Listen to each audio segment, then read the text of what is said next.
My name is Greg Johnson. I was married for 17 years to a woman who, as I thought, loved me with all her heart, Caroline. So sue me. I am a cuckold. She has been having an affair with her boss for about 6 years now, who owns a real estate firm where she works. We have 3 children, a 16-year-old girl and a 12-year-old boy. The third one is a beautiful little girl who just turned 2. I love them all, except for my wife. Oh, yes, before I forget, I am a police sergeant. About 2 months ago, my youngest daughter fell a daycare, and my wife was unreachable to pick her up. Dad rushes to help. I jumped into my car with flashing lights and raced after her. She was sucking on a lollipop on a stick and sniffling. I approached her, inspected her, kissed her, and tousled her hair. The older ones wouldn't allow it, but she likes it. I left her giggling and went to talk to the principal. She told me that Gidget fell and hurt her leg pretty badly. They called for an ambulance, and it will be here soon. I went and sat with my daughter, and soon she started laughing again. A doctor from the emergency service appeared and said she needed to go to the emergency room to get stitches. So, I escorted the ambulance to the emergency room. I tried to contact my wife, but the communication went to voicemail. I left a message and then launched the locator app because Linny constantly misplaced her smartphone. The phone was smart, not so much with my wife. It showed her at the Holiday Inn hotel, just 7 miles away from here. I sat with my daughter while they stitched her up. When they finished, we signed some forms. I went to the trunk and got out a foldable child seat. I installed it in the back seat and strapped her in with the seat belts. Then we went to find her mother. My stomach began to reject the lunch I had eaten. I pulled into the parking lot of the Holiday Inn and arrived just in time to see Caroline and Arthur Dash, her boss, exiting the lobby. They stood arm in arm, his left hand resting on her buttocks. They were laughing and smiling, and then she kissed him. You could almost think she was kissing me. It was precisely such a kiss. I parked the big Ford and watched, adjusting the camera to a tight focus as they made their way to her Lincoln Aviator. She turned to him and licked his glands. His hand slipped. Yes, slipped. Under her skirt, lifting it enough for me to see the lace tops of her stockings. I had to beg her to wear stockings, and never in public. Then she slid her hand under the hem of her dress and pulled out her sky blue lace panties, which I had given her on our anniversary. She smiled, sniffed them, and handed them to him. Everything's over. I recalled my thoughts. They laughed, kissed again, and then she got into her car and drove off. Suddenly, I saw a brake lights, and her car swerved to a stop. Her car was stationary, and suddenly my phone rang. I looked at the number and the name. It was that crap. Caroline, I answered evenly. What's happened? Where are you? She asked. I'm at the hospital. The baby is fine. Where are you? I couldn't reach your phone. I'm in the office. I'm on my way to the hospital. Now, drive carefully, I said, hanging up. I watched her car as she called twice more. I switched them all to voicemail. She started moving forward and nearly collided with a pickup truck when she screamed and ran out onto the street. I sighed and headed home. I grabbed my phone, dialed a friend's number, and told him I needed to talk to him. I pulled up to the house and dragged sleeping Gidget inside. I went back to my car and picked up 4 DNA swab kits. I went in and swabbed Gidget's mouth with a tampon. I placed the tampon in the container, sealed it, and marked the plastic bag. I went for a cup of tea with ice and called work. I spoke to my boss, the head of the detective department, and told him I needed the remainder of the week off to attend to some family matters. Everything all right? He asked. Yes, sir. I just need to see one of the doctors regarding my children. All right. Just keep me posted. Got it, Chief. 20 minutes later, the doorbell rang. I felt physically sick when I saw her, but I took a deep breath and counted to 10. I only made it to 7 before she knocked on the door. Where is she? She screamed. I told her to calm down and that she was sleeping. She brushed past me into the baby's bedroom. I started making a list of things to do for tomorrow. Divorce lawyer, DNA test, electronics store. She came out of the bedroom and rushed to me. What happened? She demanded. She fell. Everything's fine with her. She handled it like a champ. Just 4 stitches, and the doctor said they'll hardly leave a scar. She's fine, Caroline. Why didn't they call me? She shouted at me. They tried, dear. They couldn't reach you. I tried too. The message went to voicemail. So where were you, dear? She started stuttering and looked away. I was at a meeting. I turned it off so it wouldn't interrupt the meeting. I suggest instead of turning it off, you put it on vibrate. I'm just glad nothing serious happened with the kids, or maybe something fatal didn't happen. To me. Her face clouded, then she paled. I never thought about that, she said. Of course, you didn't, dear. I thought to myself. With these words, 2 more of our children ran in from school. Marissa, who is 16, and Junior, who is 12. They stopped in the living room and looked at their parents. What happened, Dad? My son asked. My lovely daughter shot her mother a cold glance, but she asked me, is everything okay, Dad? She asked. Yes. Your sister fell at daycare and got a cut. She had to go to the emergency room to get stitches, and I went with her, I said, watching my wife. She flinched. Where were you, Mom? Marissa asked. I was at a meeting, she mumbled. Obviously, my daughter knew or suspected something. Junior, as we called him, stared at his mother intently. Really, Mom? He said. Caroline hesitated and blushed deeply. I need to take a shower, she said. I couldn't resist. Didn't you take it this morning? I innocently asked. She stumbled and looked at me, trying to provoke a spontaneous outburst from me. Deal with it, Craig? She hissed.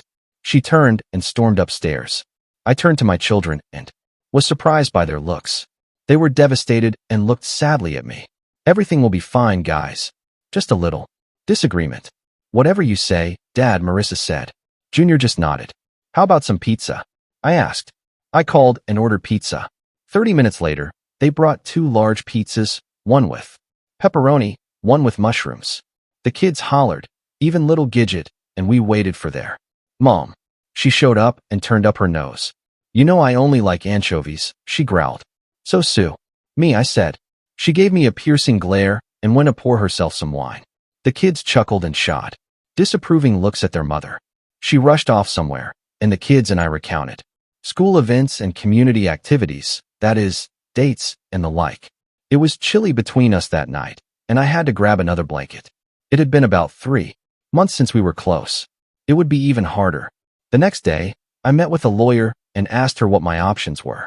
She still couldn't stand cheaters, especially women, and had a soft spot for cops.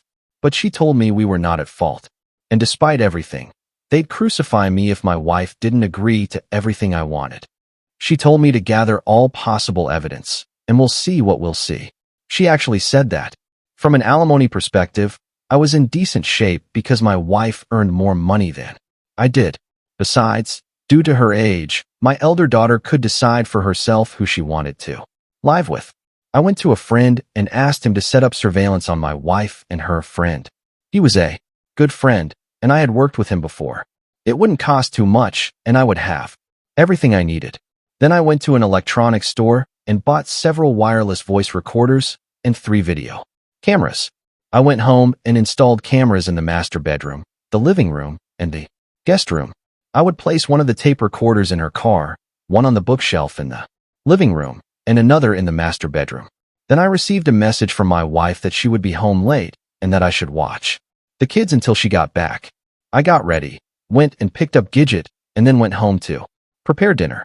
About 2 hours later, my 2 older kids came home, and we discussed dinner. Grilled chicken, mashed potatoes, and creamed spinach. How does that sound? I asked. Marissa said it sounded appetizing. The youngest looked at me, smirked slightly, and asked, what does Mom want? I told him that Mom could cook her own dinner. Marissa and the youngest glanced at each other, and then Marissa said, Dad, we need to talk. I figured I was going to be read the riot law, so we moved to the kitchen and started dinner. She began, Dad, I think Mom's cheating. She doesn't respect you, and she's never around when we need her. Marissa's right, Dad. I was glad they had both looks and brains, wherever they got them from. I stopped what I was doing and gathered them into a group hug. Their youngest sister immediately joined us, shouting, me too, me too. I looked at my children and told them I loved them more than myself. I always told them that. They always thought it was corny, but they liked it. I told them things didn't look good, and I was keeping an eye on what their mother was up to. But know this, I'll always love you, you're my kids. We'll get through this, I promise. The youngest chirped, I think you should get cheek swabs for us, Dad. It might help your case. It would never change how I feel about you, but it'd be nice to know how rotten she is. The youngest is right, Dad. I want to know because right now, I'm not feeling much love for her. I was stunned, but I felt sorry for them. All right, let's get this done before she gets home, I said. I took cheek swabs, theirs first, then mine. I sealed them up and put them in my briefcase.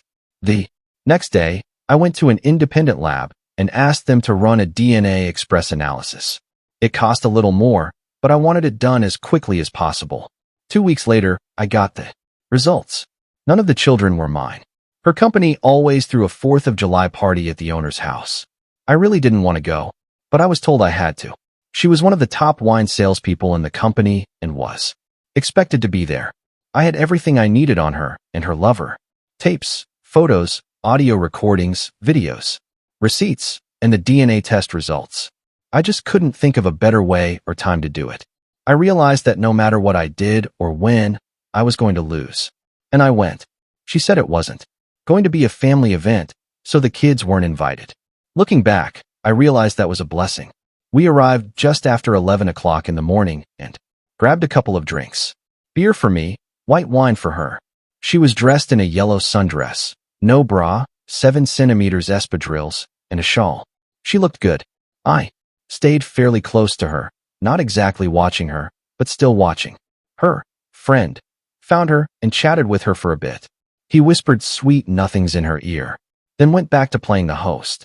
He disappeared, and I immediately intensified my surveillance of Carolyn. She kept looking around, and after the 3rd glass, she lost sight of me.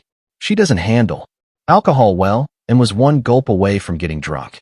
I watched as she grabbed another glass of wine and slid to the back of the lawn lot his house was built on. 2 of her work friends tried to distract me, but I switched to Coke after half of my bud. They were slightly tipsy, and I managed to keep an eye on her as she headed towards the corner of the garden shed and disappeared behind the back door. I put my Coke on the table, took out my cell phone, and turned on the video camera. I moved towards the corner of the shed, sneaked around it, left the area, and made my way to the gate at the back of the building. I peeped around the corner and saw my wife. Her sundress was pulled up to her waist, and her tits were exposed to the sun and the breeze. He had her, and she was moaning and groaning the whole time. Her white lace panties were lying on the ground. A light bulb went on in my head, and I thanked my lucky stars for this stroke of luck. I turned the camera off and took a few pictures. As soon as I pulled out my phone, I waited for them to climax. Then I reached for his stupid-looking man ass, grabbed it, and pulled him out of my wife and off of her. I spun him around and punched him in the face with my right hand, shattering his nose and breaking his left cheekbone. I managed to break something in my hand as well. He slumped to the ground unconscious, and Carolyn slid down the shed wall and also sprawled out on the ground. I pulled out my handcuffs and cuffed him to the fence post while reading him his rights. You are under arrest for rape. You have the right to remain silent. If you choose to waive your right to remain silent, anything you say can be used against you in court. Carolyn began to scream. Craig, what are you doing? You have the right to an attorney. If you cannot afford an attorney, one will be appointed for you. Do you understand these rights, as I have explained them to you? Carolyn was already hysterical and was struggling to get up. I took out my cell phone, dialed 911, and waited. 911, what's your emergency? This is Detective Craig Johnson, badge number 714. I'm at Larson Street, and I have a suspect in custody for rape. I need backup and a supervisor on the scene as soon as possible, and an ambulance. Private residence, party in progress. Carolyn was furious. This isn't what you think. It's not rape, you idiot. Here's how it's going to go, Carolyn. This is rape. I have video, audio, pictures, photographs, tapes, receipts, timelines of where you've been, and the DNA of our 3 children showing that they're not mine. Are you going to agree to this, or will you never even look at your children again, you crap? Blood drained from her face. She collapsed to the ground again and screamed, no. I lifted her up and wrapped her in her shawl. Decide, Carolyn. She muttered, my panties. You didn't need them 5 minutes ago. Why do you think you need them now? Leave them at the crime scene for the guys. I helped her to her feet. She sobbed, breathed heavily, and sniffled. We made our way across the lawn behind the house to the backyard. As we approached, about 10 or so people loitering outside fell silent, more shocked than anything. They moved aside. and I led her to an empty lounge chair and sat her down. Two of her tipsy friends rushed over to her and started shouting. What happened? What did you do to her? I didn't do anything. Your boss raped her. What? Donna screamed. You heard me, I said. You didn't know? You didn't know? Laura squealed. No what? I asked. She said she had an open marriage. She said you were fine with it. She lied, I said. Just then, the cops arrived. I directed two officers downstairs to the garden shed and instructed them to read him his rights again because I wasn't sure he heard me. A replacement sergeant arrived with another patrol officer, and I ordered the officer to take statements from Donna and Laura and their addresses. The jerk's wife pushed her way through the crowd and wanted to know what was going on. The sergeant explained that her husband had been arrested for rape, and someone told her. What happened? She exploded. You crap. She lunged forward and tried to attack Caroline, who by this time was almost catatonic. The cops restrained her, and shortly after, paramedics arrived. I told them what had happened, and they put Caroline on a stretcher. When she got up, she left a small puddle on the lounge chair. His juice was running down her leg and she was crying. I told them to take her to a trauma center and get her checked for rape. Then two other cops brought Arthur with a swollen face and hands handcuffed behind his back. He made the mistake of saying they had an understanding and the intimacy was consensual. Unfortunately, his wife heard him and lunged at him. You son of a bitch. They restrained her again, and she said, You'll hear from my lawyer. I followed them to the station and signed all the forms because, after all, she was still my wife. I went to the precinct and filed a complaint against him under oath. Since it was Saturday, he couldn't be arraigned until Monday. He tried to reach his lawyer, but his wife had beaten him to it. I returned to the reception area and went to see my soon-to-be ex-wife. She had a rough day and looked terrible. She saw me come in, brightened up, and attempted to smile. Then she saw the expression on my face and became alarmed at my demeanor. So, Caroline, how long has this been going on? She trembled, and tears welled up in her eyes. It wasn't supposed to last long. Just a little fling. I didn't mean for this. Bullshit, Caroline. I lunged towards her and stopped a few inches from her face. Gidget's not mine, Junior's not mine, and Marissa's not mine. It's been 17 years. We've been married for 17 years. You can do the math yourself, you crap. You're supposed to be one of the top sellers. Why, Caroline, why? The tears were almost immediately replaced by a smirk as she wiped her eyes. Because I can. You're supposed to be a detective, you figure it out. I can have as many lovers as I want, and you have no idea. I looked at my soon-to-be ex-wife, and something inside me died. I stared right through her, and the cold expression on my face said a lot to her. It seemed like she aged centuries before my eyes, shrinking into herself. Oh God, what's wrong with me? I took her hand and led her to our car. I sat her in the passenger seat, got in myself, and drove to her parents' house. She stared blankly out the window until we pulled up to their house and stopped. What are we doing here? I want to go home. People in hell want ice water, crap. I got out, pulled her from the car, and led her to the front door. I rang the bell, and when it opened, there stood her father. Frank, I said, your daughter needs to stay here for a while. I'll come back tomorrow to explain everything. She just got out of the emergency room. Please take care of her. He looked at me as if I had two heads. I turned and walked away. I turned off my phone and headed home. I went to my kids, and they looked at me. Where's Mom? She's at your grandparents'. She'll be there for a while. I briefed them on what had happened, sparing the gory details. They accepted it, after tears and sniffles, and said they understood why I did what I did, but they couldn't understand why she did what she did. Welcome to the club, I thought. I went and gathered reports, tapes, photos, surveillance reports, and receipts of everything I had on her. I prepared 4 packages in total, leaving out only the DNA test results. I called the lawyer and pulled the divorce trigger. I requested a restraining order based on the police report and the rape case materials. I enclosed the DNA results in a packet for the lawyers, then went to the asshole's house and talked to his wife, Lorna.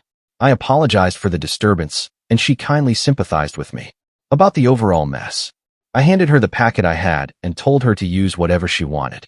She was a little taken aback and thanked me. I left and went home. I stopped by her parents' house and gave one of the packages to my future ex-father-in-law. Your daughter is messed up. You need to get her some help. I turned and left. I went home. The next day, we went to church and then to Denny's for breakfast. I kept my phone off the entire day and night. On Monday morning, I showed up at work and got the time for the asshole's arraignment. I appeared at the courthouse and witnessed the arraignment.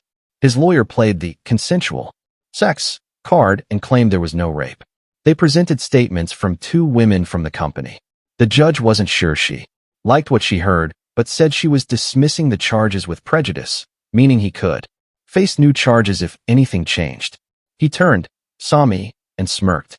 That didn't last long, as whoever was his wife's advance man arranged for him to be served divorce papers on his way out of the courthouse. Along with the restraining order, I smirked as I left. Not quite even yet. I came home with copies of the rape report, the police report, and the DNA results from the rape scene. Guess who the biological father of my poor little daughter was? I was on the phone with my lawyer when someone knocked on my front door. Now, there's only one person I know who knocks instead of ringing the bell. Of course, I opened the door to my current brother-in-law. Anthony was Carolyn's older brother, but only by about 3 years. He had his own construction company. There were rumors he had ties to the mafia. A few years back, his son got into some trouble with drugs, and I pulled a few strings, 99% legal, and sorted it out. Then we got him into a program, got him straightened out, and now he's in his 3rd year at seminary doing well. Needless to say, I was his favorite brother-in-law. So, this was probably not a social call. Tony squeezed past me, greeted by my kids. They loved him, his wife Teresa, and their 3 kids. He broke free from their embrace, turned to me, and said, we walked to the back porch. And he turned to me and said, what the hell is going on? Carolyn is feeling unwell at her parents' house, and Dad is furious. Did she tell you anything? You kicked her out. Then she got evasive and didn't want to talk anymore. It was right after Dad showed her the literature you gave him.